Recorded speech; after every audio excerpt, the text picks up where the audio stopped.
Hey everyone, it's Dr. Rick, founder of Herbal 411. I wanted to go over a previous video I did on barefoot running, and I have my Vivo brand shoes that I use when I'm working out. These are close to barefoot, they're zero drop. They're made of light material. It's like putting a leather patch on your foot as you run. And they have a big toe box, so my toes will splay open as much as possible while I'm moving into the gait cycle.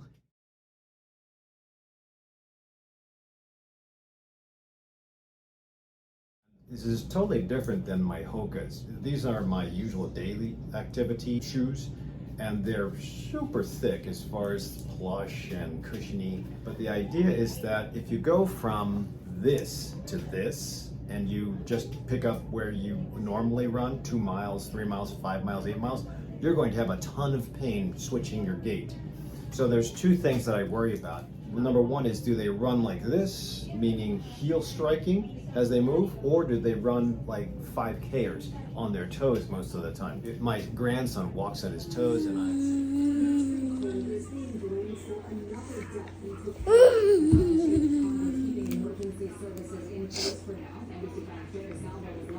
everybody's like, why does he do that? But most kids will do that. I think a natural trigger to start training the midfoot, get used to holding all that weight. I only weigh 150. With 150, you figure that can't hurt anybody. This is just so beautiful. When you come off of your foot in the gait cycle and you come down on a heel strike, roll off and then come off, the front foot takes 7 times your body weight onto it during that part of the gait phase. You have to have very good stepping and good gait training if your front foot is going to tolerate, for me, 150 times 7 for the rest of my life, and I'll probably gain weight and lose muscle as I get older. So the front of your foot has to be well adapted, and we get that when we're kids by walking on toes and developing the core. The core of the foot is the midfoot. In many cases, when you have front foot pain or heel pain, it's because the midfoot's weak. You're going through your gait cycle the wrong way. When you run with essentially no cushion, you have to come off lightly, and you have to be tensing up when necessary different parts of the foot. Because if you come down full force on no cushion on your heel and then roll off and push, it's going to hurt your heel eventually, or your midfoot's going to have to engage fast to push off, and midfoot's going to go into spasm. So it's important to have the development of good proprioception. I wanted to show you the difference between a dress shoe and these big cushiony plush Hokas. The test is you take the insert out and you lay it down, then you step on the insert. The insert, this one is more narrow than the Hokas. So if I put my foot on the Hokas, my foot, as I put weight on my forefoot, stays within the imprint of the sole. So technically the toe box is good enough. These things that I wear for work, or used to wear for work, you can see how narrow it is. My foot extends outside that. It comes out about 1/2 inch. That 1/2 inch that's pinching the front toes does not allow this front foot to splay out. When the forefoot splays out, they tense up and get the midfoot ready to push off. And when you don't do that, then the midfoot's not ready to push off and you just strain the foot. So an FYI is take the thing out, see if it fits. If it doesn't fit, then you should get a bigger toe box. You don't have to walk on your toes or run on your toes. I'm not telling you to change from a heel foot striker to a forefoot striker, or you don't have to go from forefoot to heel rolling and heel striking.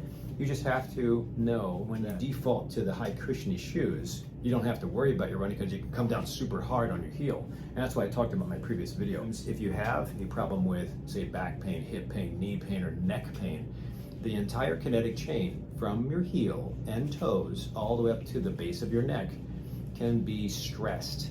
And as I was mentioning, this kind of roll, 7 times your body weight coming off here, if your foot isn't adjusted and you're a flat foot runner, so you come down like this and you don't even roll, you just come down, push off, come down, push off. So what's supposed to be a shock absorber foot, the shock is going to be sent up into the back somewhere, or into the hip, into the knee, and that's going to cause problems with overuse. Everybody's going to say, oh, it's just your knee, or oh, it's just your neck, when in actuality, even if it's not just the foot, I don't think that sending that much shock up into a sore area is healthy. So it's important to do what you can to figure out what's going on with your pain levels, whether it's knee, hip, back, mid-back, or neck. So it's your duty to look into that, and your doctor will help you.